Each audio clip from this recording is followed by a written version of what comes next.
जिसको बोलते हैं, तो इसके मेन फॉर्म की बात करते हैं आप, तो ax plus b x plus c होता है बराबर 0 होता है दोस्तों। यहाँ पे हम कह सकते हैं ए बी सी जो है, ए बी सी जो है वह कांस्टेंट होता है। क्या होता है? कांस्टेंट होता है। ये कभी नहीं बदलने वाले होते हैं। इसका दो मूल होते हैं, अल्फा और बीटा होते हैं दोस्तों। इसके कितने मूल होते हैं? तो हम कह सकते हैं मूल जो है वह 2 होते हैं। इसके यदि हम द्विघात समीकरण में पावर कितना होता है, तो पावर की यदि आप बात करते हैं तो पावर कितना होता है दोस्तों? तो 2 होता है। कितने पावर होते हैं? 2 पावर होते हैं। यदि हम नेक्स्ट बात करते हैं तो इसमें आपको कुछ काम आएंगे, जैसे इसके नेचर के बारे में, प्रकृति के बारे में, कि प्रकृति क्या होते हैं इसके, तो इसके प्राकृतिक होते हैं कुछ, जैसे यदि आप एक x square plus b x plus c के बारे में बराबर 0, तो आप यहाँ कह सकते हैं सबसे पहले डी स्क्वायर निकालेंगे, और डी को हम क्या बोलते हैं? तो विविक्तर बोलते हैं। क्या बोलते हैं? विविक्तर बोलते हैं। क्या बोलते हैं? विविक्तर बोलते हैं। और डी बराबर होता है बी स्क्वायर माइनस 4ac। ठीक है दोस्तों, अब आपको देखना पड़ेगा कि डी बी स्क्वायर क्या होता है। अभी यहाँ पे पहला केस की बात करते हैं, तो पहला केस में क्या आता है? डी यदि ग्रेटर देन 0 होता है, तो क्या कहेंगे हम सर? मूल आपका क्या होगा? मूल होगा वास्तविक होगा। क्या होगा? वास्तविक होगा। और रियल जिसको बोलते हैं आप, क्या होता है? रियल होता है। और दूसरे असमान होगा। क्या होगा दोस्तों? असमान होगा। यदि डी जो है वो क्या हो 0 के बराबर होता है, तो मूल क्या होता है? मूल हम कहेंगे मूल वास्तविक तो होगा, वास्तविक होगा, लेकिन क्या होगा दोस्तों? समान होगा, इक्वल होगा। ठीक है दोस्तों, आगे जो है एक और है थर्ड नंबर। तो तीसरी की यदि हम बात कर ले, तो तीसरा है डी स्मॉलर देन 0। तो नोट रियल होता है दोस्तों, कह सकते हैं आप कि ये रियल नहीं होते हैं सर, मूल इसका रियल नहीं होता है। तो चलिए दोस्तों, आज का पहला क्वेश्चन हम सोल्व करने जा रहे हैं। कौन सा क्वेश्चन? पहला क्वेश्चन सोल्व करने जा रहे हैं। तो हम यहाँ से देखते हैं कि क्वेश्चन नंबर पहला कह क्या रहा है? कह रहा है एक द्विघात समीकरण का घात क्या होगा। तो अभी दोस्तों हमने बताया कि द्विघात समीकरण का घात क्या होता है? हमेशा प्लस, हमेशा क्या होता है दोस्तों? तो हमेशा प्लस में होता है। हमने आपको बताया, क्या बताया कि द्विघात समीकरण का घात की यदि आप बात करते हैं, तो घात हमने क्या बोला था? 2 बोला था। तो प्लस 2 होता है दोस्तों। तो इसका घात क्या है? प्लस 2। तो ऑप्शन नंबर ए आपका सही आंसर है।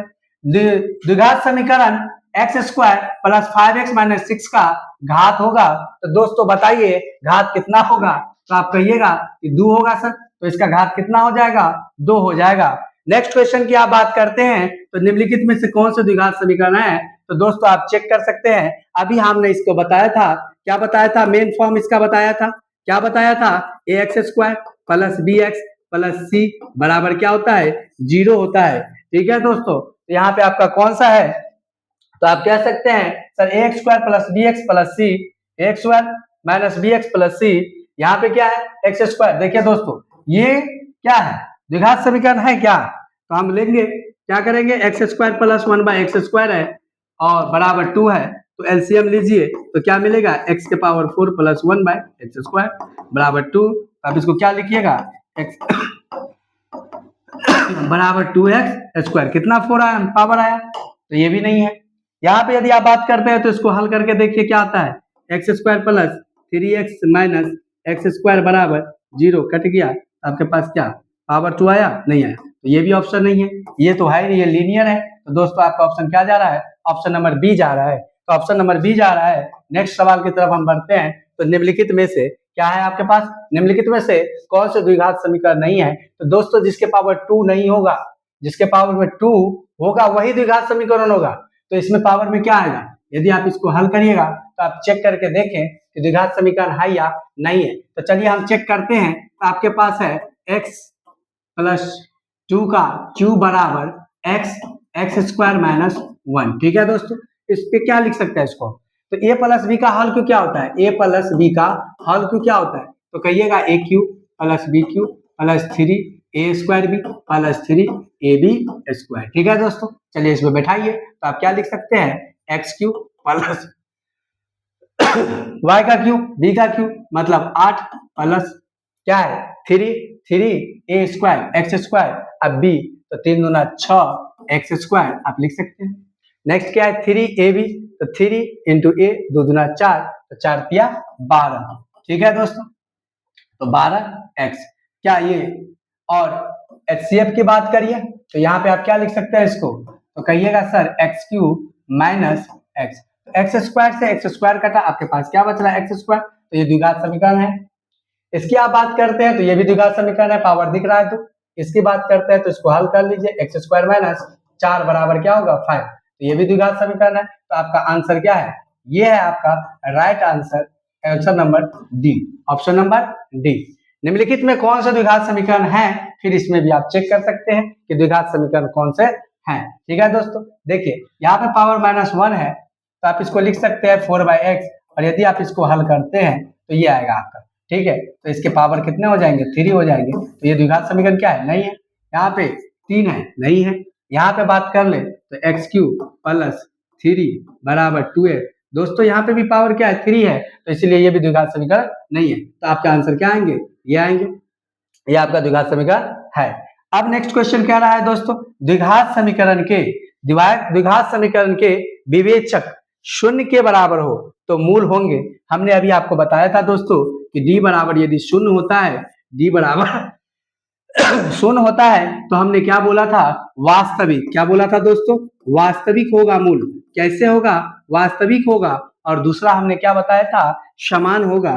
तो बताइए दोस्तों आपका ऑप्शन क्या होगा, तो हम कह सकते हैं सर हमारा ऑप्शन क्या है, ऑप्शन नंबर बी है। तो नेक्स्ट सवाल की तरफ हम बढ़ते हैं। आज का 7वां सवाल है कि किसी द्विघात समीकरण के विवेचक का मान शून्य से बड़ा होने पर दोनों मूल वास्तविक होंगे। तो दोस्तों आपने बताए थे हमने कि d बराबर 0 होना चाहिए, d बराबर 0 होना चाहिए और d छोटा 0 होना चाहिए। तो दोस्तों यहाँ पे जब d बड़ा होगा 0 तो हमने क्या बताया था, वास्तविक बताया था।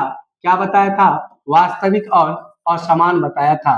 क्या बताया था दोस्तों, वास्तविक और असमान बताया था। तो आपका राइट आंसर क्या जा रहा है, ऑप्शन नंबर बी जा रहा है। समीकरण क्वेश्चन नंबर 8, समीकरण ax² + bx + c बराबर 0 के मूल वास्तविक होंगे।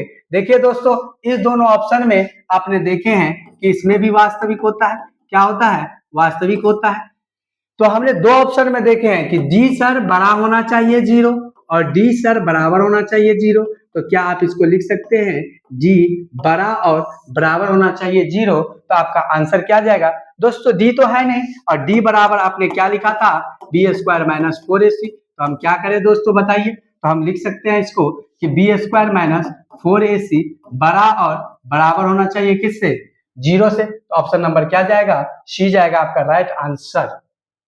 सॉरी दोस्तों, एक बार आप चेक करें b², तो आपके पास सवाल क्या है, b² - 4ac। ठीक है दोस्तों, ऑप्शन नंबर सी आपका राइट आंसर है। नेक्स्ट की बात करते हैं तो समीकरण इतना ax² + bx + c बराबर 0 के मूल क्या है, वास्तविक और भिन्न होंगे। तो वास्तविक और भिन्न कब होंगे, जब आपका क्या हो, d जो है आपका क्या होना चाहिए, वास्तविक और भिन्न में हमने आपको शुरुआत में ही बताया कि वास्तविक और भिन्न के लिए आपको क्या होना चाहिए, d होना चाहिए, क्या ग्रेटर होना चाहिए 0 से। तभी आप कह सकते हैं कि सर वास्तविक होगा, क्या होगा, वास्तविक होगा और असमान होगा। ठीक है दोस्तों, तो जब तो यहाँ पे क्या है, d ग्रेटर 0 होना चाहिए। तो ऑप्शन नंबर आपका क्या आएगा, बी आएगा, ऑप्शन नंबर बी 9 का राइट आंसर है, option number B. Next question की तरफ हम बढ़ते हैं। तो द्विघात समीकरण ax² + bx + c में b² - 4ac को क्या कहते हैं। तो दोस्तों हमने लिखे हैं, क्या कहते हैं, विविक्तर कहते हैं। क्या कहते हैं, विविक्तर कहते हैं। नेक्स्ट क्वेश्चन, यदि b² बराबर 4ac हो, b² बराबर 4ac हो तो ax² + bx + c बराबर 0 के मूल होंगे। तो बताइए दोस्तों क्या होंगे इसके मूल। तो आप क्या कहिएगा कि सर b, तो b - 4ac की बात हम कर रहे हैं। ठीक है, बराबर क्या आ रहा है 0।